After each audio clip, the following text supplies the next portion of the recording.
All right, 97.1. We will get David some of the ticket texts here. Lions 3 in a row. And again, you're in the graphic. So let's rock and roll. Like, can we be done with the Dan Campbell shows? Can we be done with the Jared Goff shows? And I don't know, watch the game without the overriding storylines. And they got 7 games to go. It's doable. It's doable to be in the mix. I just think Thursday is a little bit more of a mountain to climb, but maybe Rico's right. Maybe the Bills aren't what anyone thinks they are. Maybe they're not special. Maybe Josh Allen's UCL is effed. I don't know, but I still view it that you're a long way away from that. But guess what? The Jets beat him a couple weeks ago, so maybe Rico's right. Well, yeah, I just think that Daboll being with the Giants, that offense hasn't been the same since he's gone. And Josh Allen's kind of going backwards in his player development. And I do think that the two things are related. You're coming in here, your defense is red hot. To me, it's a statement. It shows how close are you to being a legitimate NFL playoff team, a team that can go out and win playoff games. You're going up against the Bills. To simply roll over and show your belly, then I don't care what you do for the rest of the year because you're a fake team. You won games, congratulations, and you'll get bounced in the first round. But I view the bottom of the NFC like college football. None of these teams deserve to be in a 4-team playoff. No. They all deserve to be in a 12-team. The bottom of the NFC is not good. Right. They're the Big Ten West. Right. Somebody's got to win. And that's my point. And it can still be you without ever saying that you're Big Ten East quality. Right. But you know what? Even if you go out there and you do what Illinois did against Michigan, like, wow, you didn't roll over. You played a game. Some may say you could have won. But it was competitive. I think we all saw 4th and 4. Wow. Andrew, mistakes were made. 97.1. What's up, Andrew? You know, it's probably the first time I've called you, Mike and Rico. I don't think I've ever been able to talk to you where I have any type of optimism after a win. And it's been like this since the Caldwell era. I mean, it was the last time I actually watched them and said, no, they're not horrible. Right. Now, I think it's more of a brighter future than it is a brighter season. And Rico and David, I'm very shocked that you guys, I mean, listen, Buffalo, Josh Allen is a little broken. He's a little banged up too. If they don't pull out a win on Thursday, I'm not going to scream or shout. They can get blown out by 30. It's the best team probably we see in the AFC right now next to Kansas City. Those two teams. We can agree on that. There's one thing that Dan Campbell can't do next year that he has done the past 2 seasons that has sparked a efficiency, whether in defense or offense. You cannot get away next year and fire another coach. So I think this year, finish the season out. I think the expectations were 7-8.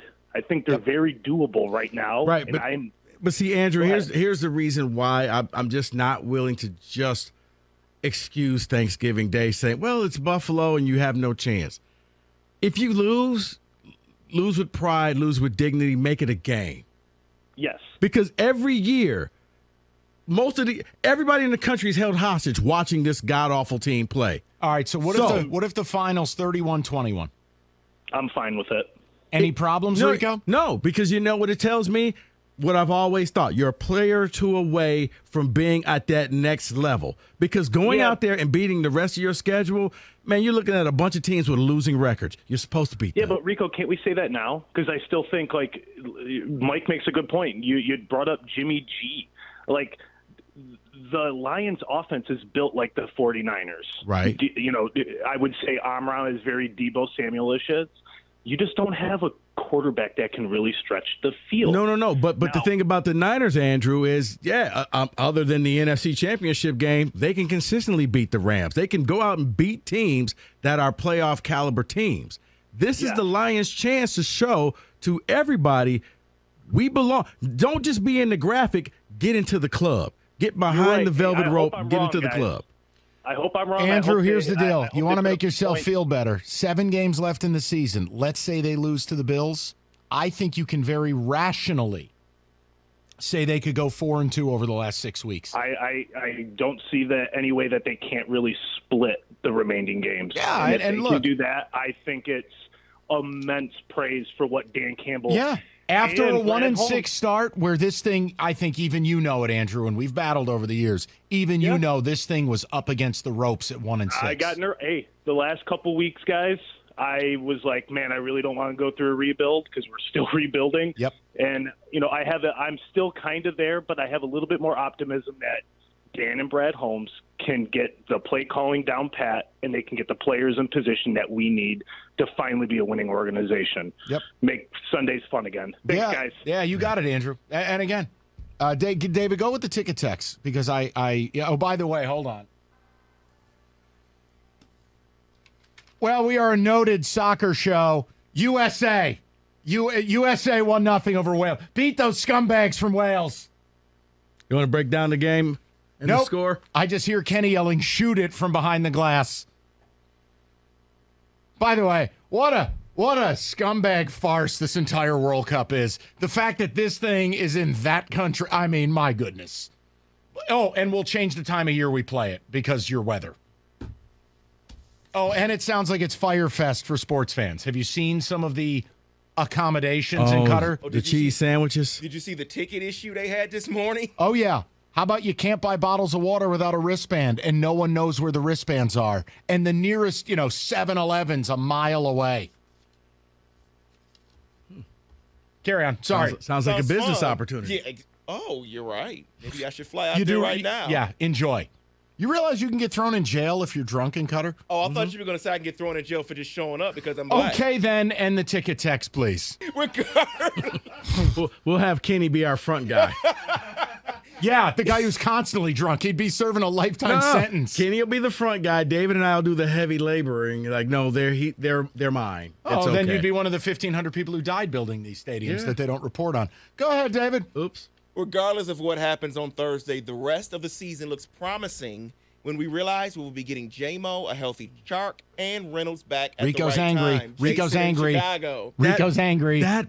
But that bothers me, the whole, regardless of what happens, go out there, be competitive, and win this game on Thursday. Quit just throwing it away like, well, we weren't expected to win this anyway. Yeah, things changed over the last 3 weeks. This team got better. I'm telling you, that's just pissing me off right now to hear that type of mentality. My. Oh, well, it doesn't matter what happens on Thursday. It does. It's a statement. It will show you how close Dan Campbell, Brad Holmes, and this team are to being a really competitive NFL team. If Buffalo houses you, man, all of the rest of the stuff is just fake wins. Yeah, but It's fake wins, Mike. Congratulations. You beat bad teams. Okay, but how is it any different than what I've said about the Giants?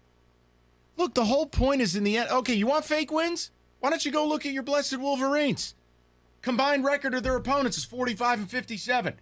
The point is they still might be one of the best teams in the league. We don't know. I understand, Mike, but we're going to find out a lot about them on this game. And they're already saying, well, if we lose, we should still be in the playoffs. That's the wrong mentality to have. Well, you should go into this game saying you're going to win. Wait, there are people who actually are making that case? Where have you been? I know you've been sick this weekend, so no, you know I'm what? sorry, I don't have social media, so I weed out all the idiots. It's not even a social media thing. Where is like, it? Oh, my God. I felt sorry for poor Heather Dennis. She's just getting inundated by, well, they could lose this game. She's like, guys, your non-conference schedule is horrible. The committee has keep telling you your non-conference schedule is horrible. And I got news for if you lose this game, they're going to hold Saturday against you. You can deny it all you want, but that wasn't some hero's victory, as I saw on ESPN. You got handed the game on 4th and 3 with an egregious no call. No, it's not going to get held against you because everybody else in the top 10 played the same way but Clemson. Tennessee lost, but their quarterback also died on the field. The point is when you don't have the schedule and if you don't beat OSU, they'll absolutely hold it against you. Right. Just beat OSU's not special. And that's what I'm saying. Go out. You could be. I think that you can go out and beat OSU the Bills. The Bills? Are the Bills OSU? Yeah, a team that Finkel is Einhorn? On paper, yeah. But when you really look at them, you say, you know what? You can beat this team. Okay, that's it. OSU is the Buffalo Bills. That's the takeaway.